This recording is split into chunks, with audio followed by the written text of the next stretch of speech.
I propose a dramatic 5-point plan to clean up Albany and restore trust. Number one, we will propose what we call total disclosure, the most extensive disclosure of outside income in the United States of America. You've heard the phrase, follow the money? Well, we're creating a new expression, explain the money. Officials will have to disclose to the public all the outside income they receive, from who, for what, and whether there is any connection to the state government or the office that they hold. Second, public officials who are convicted of public corruption should not have taxpayers pay for their retirement. Therefore, we're proposing a constitutional amendment to require public officials convicted of corruption to forfeit their pensions. Also, the rules of the State Assembly centralized power so that individual members are virtually powerless to move legislation. This is the Assembly's opportunity to enact a new, fair, and open system. They should not merely change the ruler, but they should use this as an opportunity to reform the rules. Per diems have become backdoor salary supplements. Legislators travel to Albany because they make money on the per diems, believe it or not. We must ensure that the per diems are only for actual and necessary costs or paid as a fixed amount, nothing more. The days when officials make money on per diems must be over.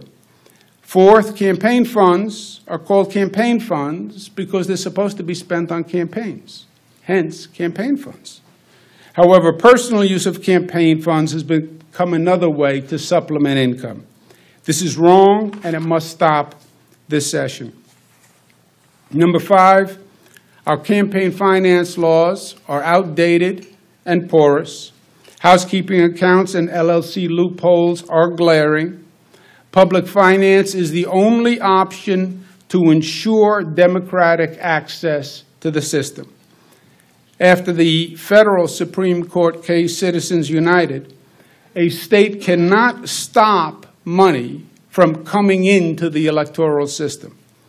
Independent expenditure committees, which are now allowed under the federal law, institutionalized unlimited donations.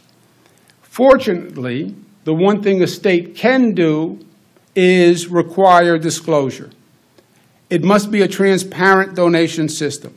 We must be able to see the contributions and be able to follow the money. We're proposing the strongest campaign finance disclosure rules in the nation by increasing the frequency and the detail of campaign and independent filing expenditures. A governor's maximum leverage vis-a-vis the legislature is in the budget process.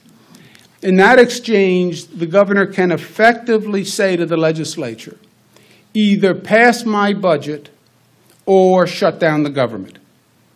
As you recall, President Clinton had a fundamental disagreement with Speaker Gingrich, and that's what it came to.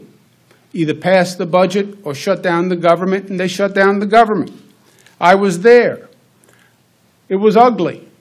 But sometimes ugly is necessary. Change is disruptive, and transformative change is highly disruptive. And make no mistake, this will be highly disruptive. So I will not sign a budget that does not have an ethics plan as outlined in my proposal that addresses the current problems in the system.